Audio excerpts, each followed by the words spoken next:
Good morning students.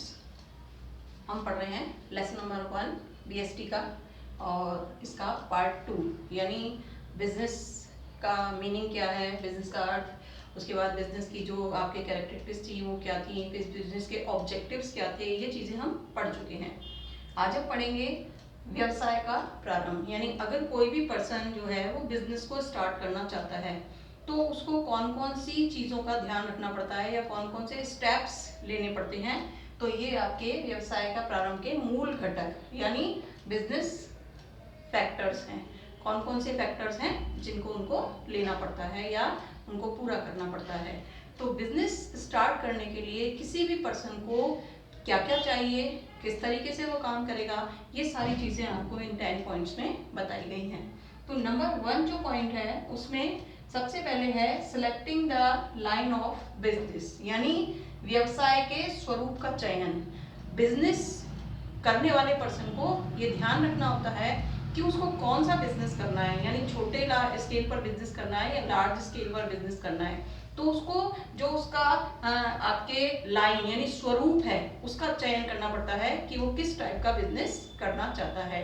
इसके बाद जब वो बिजनेस को सेलेक्ट कर लेता है कि उसे कौन सा बिजनेस करना है, उसके बाद होता है साइज ऑफ द बिजनेस। यानी अगर उसने मान लीजिए ये सोचा इस फर्स्ट वाले पॉइंट में कि वो कपड़े का बिजनेस करना चाहता है या वो मान लीजिए कि गेहूं वगैरह का बिजनेस करना चाहता है, तो जो बिजनेस करना चाहता है उसका साइज क्या होगा, साइज ऑफ बिजनेस क्या होगा, यानी फर्म का आकार। फर्म का मतलब है बिजनेस का साइज क्या होगा। बिजनेस स्मॉल स्केल पर करा जाएगा, छोटे लेवल पे किया जाएगा, या लार्ज स्केल पर होगा, बड़े लेवल पर किया जाएगा। सेकंड पॉइंट के अंदर उनको ये डिसाइड करना होता है, क्योंकि अगर स्मॉल स्केल पे करना है तो कम पैसे में भी बिजनेस हो सकता है, लेकिन अगर लार्ज स्केल पर है तो ज़्यादा पैसे की आवश्यकता होती है। तो सेकंड में उन्होंने कहा साइज ऑफ द बिजनेस चुनना पड़ता है कि उसको कौन से साइज का यानी कौन से आकार का बिजनेस स्टार्ट करना है। फिर थर्ड है choice of form of business organisation, यानी स्वामित्व के स्वरूप का चयन। ये इसमें ही कहना चाह रहा है कि बिजनेस में आगे हम पढ़ेंगे इससे आगे वाले उसमें कि मार्केट में 5 प्रकार के बिजनेस हैं, 5 टाइप के बिजनेस हैं जो हमको देखने को मिलते हैं। तो उन 5 टाइप के बिजनेस में से जो पर्सन है वो कौन सा टाइप का बिजनेस करना चाहता है उसको ये चुनना पड़ेगा कि जो भी मार्केट में फॉर्म्स से रखी हैं उस फॉर्म्स में से बिजनेस ऑर्गेनाइजेशन उसको कौन सी फॉर्म में स्टार्ट करना है। फिर फोर्थ है location of the business unit, यानी जो बिजनेस है उसका प्लेस कौन सा होना चाहिए, स्थान कौन सा होना चाहिए। वो अगर जयपुर में बिजनेस करना चाहता है तो जयपुर में कौन से एरिया में बिजनेस करना चाहता है ये उसको सेलेक्ट करना पड़ेगा। ये कहलाता है लोकेशन ऑफ बिजनेस यूनिट, की आपकी बिजनेस जो है उसकी लोकेशन क्या होनी चाहिए। जब लाइन ऑफ बिजनेस सेलेक्ट कर लिया यानी कौन सा बिजनेस करना है, किस चीज़ का बिजनेस करना है, फिर जब साइज सेलेक्ट कर लिया कि बिजनेस छोटे साइज का होगा या बड़े साइज का होगा, यानी लार्ज स्केल पर बिजनेस किया जाएगा या स्मॉल स्केल पर बिजनेस किया जाएगा। उसके बाद ये भी सेलेक्ट कर लिया कि बिजनेस के जो मार्केट में आपके टाइप्स दे रखे हैं उनमें से कौन से टाइप का फॉर्म का बिजनेस वो करना चाहता है। फिर उसने बिजनेस की जगह भी सेलेक्ट कर ली कि कौन सी जगह पर वो अपना बिजनेस करना चाहता है। फिर फिफ्थ जो होता है फाइनेंशियल रिक्वायरमेंट। अब जब उसने ये चारों चीजें डिसाइड कर ली तो अब उसको ये डिसाइड करना पड़ता है कि जिस फॉर्म के बिजनेस को उसने चुना है, जिस बिजनेस को वो करना चाहता है, उस बिजनेस में उसको कितनी जो फाइनेंस है यानी जो कैपिटल है उसकी रिक्वायरमेंट होगी।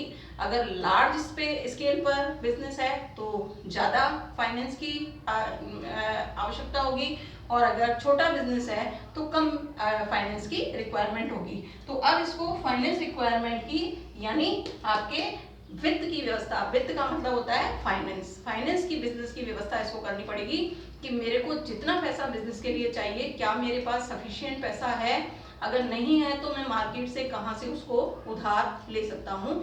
ये इस टॉपिक में उनको डिसाइड करना पड़ेगा।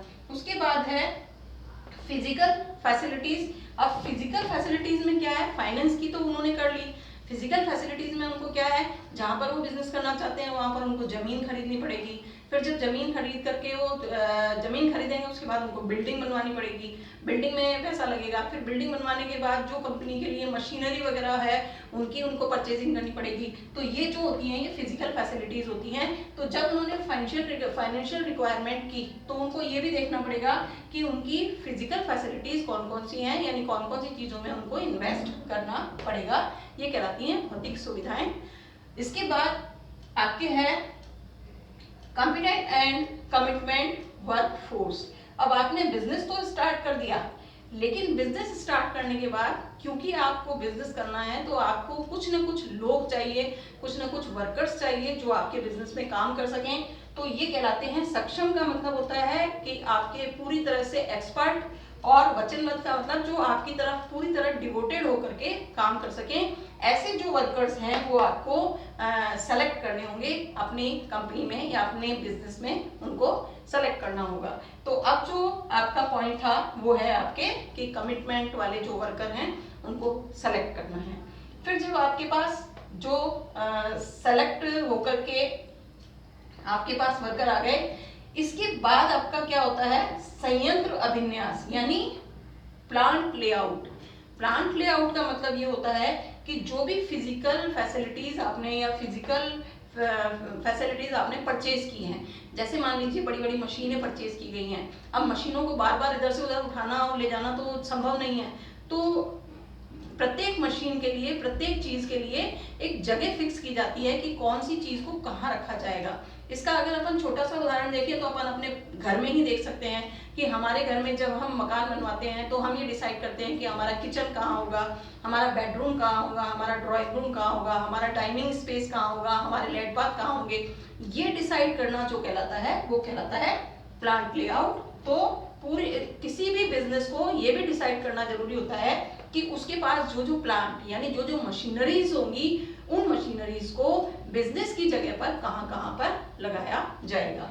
इसके बाद है आपके टैक्स से संबंधित प्लानिंग। यानी क्योंकि जब बिजनेसमैन बिजनेस स्टार्ट करेगा तो नेचुरल है उसको बिजनेस के ऊपर आपके जो भी काम करेगा वो उसके ऊपर गवर्नमेंट को टैक्स देना पड़ेगा। तो उसको टैक्स की प्लानिंग भी करनी पड़ेगी कि कौन से बिजनेस ऐसे हैं जिनमें ज्यादा टैक्स पे करना पड़ता है, कौन से बिजनेस ऐसे हैं जिनमें कम टैक्स पे करना पड़ता है। तो वो भी उसको अपने सोच करके रखना पड़ेगा, यानी टैक्स से संबंधित प्लानिंग भी उसको करनी पड़ेगी। उसके बाद है setting up the enterprises. Enterprises का मतलब होता है बिजनेस यानी उद्यम प्रवर्तन कि अब उसको ये सारे एक्टिविटीज कर लेने के बाद अब उसको प्रारंभ करना यानी बिजनेस को स्टार्ट करना पड़ेगा, यानी सेटिंग करनी पड़ेगी, स्टार्ट करना पड़ेगा कि बिजनेस को अब किस तरीके से चलाया जाए। ये आपके 10 स्टेप्स जो थे वो किसी भी बिजनेसमैन को एक नया बिजनेस स्टार्ट करने के लिए ये सारे के सारे 10 के 10 पॉइंट्स को फॉलो करना पड़ता है, तभी उसका एक अच्छा और बढ़िया जो बिजनेस होता है वो एस्टेब्लिश हो पाता है। ये हमारा टॉपिक यहीं खत्म हो गया। इसके आगे वाला हम अगली क्लास में पढ़ेंगे।